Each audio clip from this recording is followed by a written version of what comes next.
কৃষ্ণ যাদবায় নমঃ।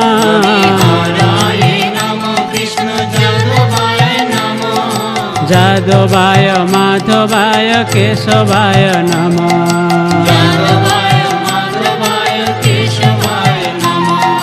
গোপাল গোবিন্দ রাম শ্রী মধুসূদন।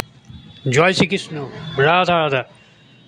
নমস্কার। আজ আমি শ্রীমদ্ ভগবদ্ গীতার নবম অধ্যায় রাজগুহ্য যোগের 27 এবং 28 নম্বর শ্লোক আপনাদের পড়ে শোনাবো। গতকাল পর্যন্ত 25-26 নম্বর শ্লোক পড়ে শুনিয়েছি। তার আগে আমার এই গীতা কথা চ্যানেলটি অতি অবশ্যই যেন লাইক, শেয়ার এবং সাবস্ক্রাইব করবেন। সাবস্ক্রাইব করতে ভুলবেন না যেন। আমরা প্রত্যেকে যেন সাবস্ক্রাইবটা করবেন, আর কেউ স্কিপ করবেন না। প্রতিদিন আমি একটি থেকে দুটি শ্লোক আপনাদের পড়ে শোনাচ্ছি। এখন পর্যন্ত নবম অধ্যায় আজকে নিয়ে 27 এবং 28 নম্বর শ্লোক চলছে। প্রায় অর্ধেক শেষ হতে চললো। 18টি অধ্যায়ের মধ্যে নবম অধ্যায় চলছে, মানে অধ্যায় প্রায় শেষ হওয়ার মুখে। তাই কেউ স্কিপ করবেন না, এতে ভগবান অসন্তুষ্ট হয়। আর এই শ্লোক দুটির মূল বিষয় হচ্ছে, ভগবান বলতে চাইছেন তুমি যা কিছু অনুষ্ঠান করো, যা কিছু আহার করো, যা হোম করো, যা দান করো, তো আমাকেই সমর্পণ করো। মানে আমরা যে খাবার টাবার খাই সেগুলো ভগবানের নাম করে খাই না, বুঝছে? সমস্ত কিছু আমার নাম করে তুমি করো, আমার কাছে আমার উদ্দেশ্য দিয়ে করো। আবার দান করলে বলছে আমাকেই দান করো, তার মানে কি আমাকে দান করো, আমাকে নয়, তুমি আমাকে আমার হিসাবে দান করে তুমি সেই দানটা কৃষ্ণ মন্দির করো, কিংবা কাউকে তুমি সেবা করতে পারো আমার নাম দিয়ে, সেরকম ধরনের বলছে। এটা হচ্ছে মূল বক্তব্য। আর একটা যে কি বলতে বলতে চাইছে যে আমাকে সমস্ত কর্ম তুমি করো, তুমি সারা জীবন তুমি কর্ম করো, ফলের আশা করো না, ফলটা তুমি আমার উপর ছেড়ে দাও, আমাকেই ফলটা দান করো। ঠিক আছে? সমস্ত ফল শুভ অশুভ যা ফল হবে, কর্ম ফল আমি সেটা বুঝে নেবো, ফলের আশা তুমি করো না। ঠিক আছে? এটা হচ্ছে মূল বিষয় 27 এবং 28 নম্বর শ্লোকে। যাক, শুরু করছি। 27 নম্বর শ্লোক, শ্রী শিল প্রভুপাদের গীতাগান। অতএব কর যাহা ভোগযোগ্য তপ, অর্পণ করহ তুমি আমাকে সেসব। অনুবাদ: হে কন্তীয়, তুমি যা অনুষ্ঠান করো, যা আহার করো, যা হোম করো, যা দান করো এবং যা তপস্যা করো, সে সমস্ত আমাকে সমর্পণ করো। তাৎপর্যতে বিশ্লেষণ। তার আগে বলুন রাধা রাধা, জয় শ্রীকৃষ্ণ। প্রতিটি মানুষের প্রধান কর্তব্য হচ্ছে তার জীবনকে এমনভাবে গড়ে তোলা যায় যাতে কোনো অবস্থাতে সে শ্রীকৃষ্ণকে যেন ভুলে না যায়। দেহ এবং আত্মা উভয়কেই একই সঙ্গে যথাযথভাবে সংরক্ষণ করার জন্য সকলেকেই কর্ম করতে হয়। তাই শ্রীকৃষ্ণ এখানে আদেশ দিয়েছেন যে সমস্ত কর্তব্যকর্ম যেন তার জন্যই করা হয়। জীবন ধারণের জন্য সকল কিছু আহার করতে হয়, অতএব সমস্ত খাদ্যদ্রব্য শ্রীকৃষ্ণকে নিবেদন করে তার প্রসাদ গ্রহণ করা উচিত। যেটা বলছে যে জীবন ধারণে প্রত্যেকে আমরা আহার করি, কিন্তু তার আগে বলছে তার উদ্দেশ্যে নিবেদন করে তারপর আহারটা করা উচিত। প্রত্যেক সভ্য মানুষের কিছু ধার্মিক আচার অনুষ্ঠান করা আবশ্যক। অতএব শ্রীকৃষ্ণ আদেশ দিয়েছেন এইসব কিছু আমাকে অর্পণ করো। আচার অনুষ্ঠান করতে গেলে শ্রীকৃষ্ণের নামটা নিতে বলছে, তাকে অর্পণ করে একে বলা হয় অর্চন। কিছু দান করার প্রবৃত্তি সকলে আছে, শ্রীকৃষ্ণ তাই বলেছেন আমাকে দান করো। এর তাৎপর্য হচ্ছে যে যে সমস্ত সঞ্চিত ধন কৃষ্ণভাবান্বিত আন্দোলনের প্রসারের জন্য উৎসাহ করা উচিত। আজকাল ধ্যানযোগ পদ্ধতি প্রতিটি মানুষের অভিরুচি উত্তরতে বেড়ে চলেছে, কিন্তু এই যুগের পক্ষে তা বাস্তবসম্মত নয়। কিন্তু যে সমস্ত মানুষ জপমালায় হরে কৃষ্ণ মহামন্ত্র জপ করতে করতে 24 ঘন্টা শ্রীকৃষ্ণের ধ্যানে নিমগ্ন থাকার অভ্যাস করেন, তিনি নিশ্চিত রূপে পরম যোগী। সে কথা ভগবদ্গীতায় 6ষ্ঠ অধ্যায়ে প্রতিপাদন করা হয়েছে। তাহলে এই অধ্যায়ে আমরা কী বুঝতে পারলেন? যে ভগবান হচ্ছে হরে কৃষ্ণ মহামন্ত্র জপ করতে করতে অনেকে ধ্যান করছে।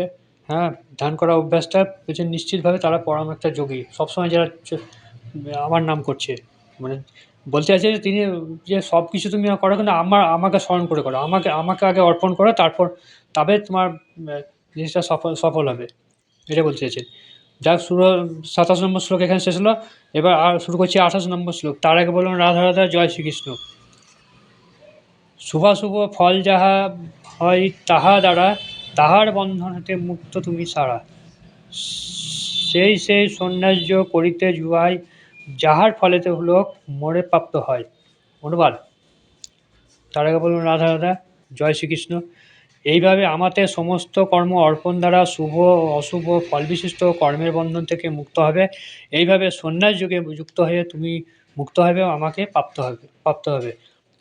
তাৎপর্যের বিশ্লেষণ। শ্রী রূপ গোস্বামী বলেছেন, যতক্ষণ আমরা এই সংসারে আছি ততক্ষণ কর্ম আমাদের করতেই হবে। আমরা কখনোই কাজ না করে থাকতে পারি না। তাই যদি আমরা কর্তব্য কর্ম করে তার ফল শ্রীকৃষ্ণকে অর্পণ করি, তাকে বলা হয় যুক্ত বৈরাগ্য। মানে আমরা কর্তব্য কর্ম করার লেগে যে ফলটা শ্রীকৃষ্ণের জন্য যে মানে যদি কর্তব্য কর্মটা অর্পণ করা হয় তাকে বলা হয় যুক্ত বৈরাগ্য। এই সন্ন্যাস যোগময়ী ক্রিয়া চিত্তরূপী দর্পণকে পরিমার্জিত করে এবং তার ফলে ভাগবত পথে অগ্রগামী সাধক ধীরে ধীরে পূর্ণরূপে পরম পুরুষোত্তম ভগবানের শরণাগত হন এবং তিনি অবশেষে বিশিষ্ট মুক্তি লাভ করেন। এই মুক্তির ফলে তিনি ব্রহ্মজ্যোতিতে বিলীন হয়ে যান না, পক্ষান্তরে তিনি পরমেশ্বর ভগবানের ধামে প্রবেশ করেন। ভগবান এখানে স্পষ্ট বলছেন, মামুই পৈশসী, সে কথা আমার কাছে চলে আসে, অর্থাৎ সে তার যথার্থ আবাস ভগবদ্ধামে ফিরে যায়। মুক্তি ৫ প্রকারে হয় এবং সেখানে বলা হয়েছে যে সারা জীবন এবং ভগবত আজ্ঞা পালনকারী ভক্ত এবং এমন পর্যায়ে উন্নতি হন যেখানে তিনি দেহত্যাগ করার পরে ভগবদ্ধামে প্রতিষ্ঠিত হয়ে সাক্ষাৎ ভগবানের সঙ্গ লাভ করেন। অনন্য ভক্তি সহকারে যিনি ভগবানের সেবায় নিজেকে সমর্পণ করেছেন তিনি যথার্থ সন্ন্যাসী। এই ধরনের মানুষ নিজেকে ভগবানের নিত্যদাস বলে মনে করেন এবং সর্বদাই ভগবৎ সংকল্পে আশ্রিত থাকেন। তাই তিনি সেই কাজ করেন তা কেবল ভগবানের সন্তুষ্টি বিধানের জন্যই করেন। তাই তার প্রত্যেকটি ক্রিয়াকলাপ ভগবৎ সেবাময় হয়ে ওঠে। তিনি বেদ বিহিত সকাম কর্ম স্বধর্মের প্রতি কোনো গুরুত্ব না। সাধারণ মানুষের জন্যই কেবল বৈদিক সকর্মের আচরণ অবশ্য করা কর্তব্য, কিন্তু পূর্ণরূপে ভগবানের সেবায় নিযুক্ত শুদ্ধ ভক্ত কখনো বৈদিক নিদানের বিপরীত আচরণ করেন বলে মনে হয়। প্রকৃতপক্ষে তা নয়। তাই বৈষ্ণব আচার্যরা বলে গেছেন, তার বাক্য ক্রিয়া মুদ্রা বিজ্ঞে না বুঝয়। অতি বুদ্ধিমান লোকেও শুদ্ধ ভক্তের কাজকর্মের দ্বারা বুঝতে পারে না। এইভাবে যে মানুষ ভগবানের সেবায় নিত্য তৎপর অথবা ভগবানের চিন্তা এবং ভগবানের সেবা প্রকল্পে নিত্য মগ্ন থাকেন, তিনি সর্বসর্বতভাবে বর্তমানে ভবিষ্যতেও মুক্ত থাকেন। তার পক্ষে যথাযথ আবাস ভগবদ্ধাম প্রাপ্তি নিশ্চিত।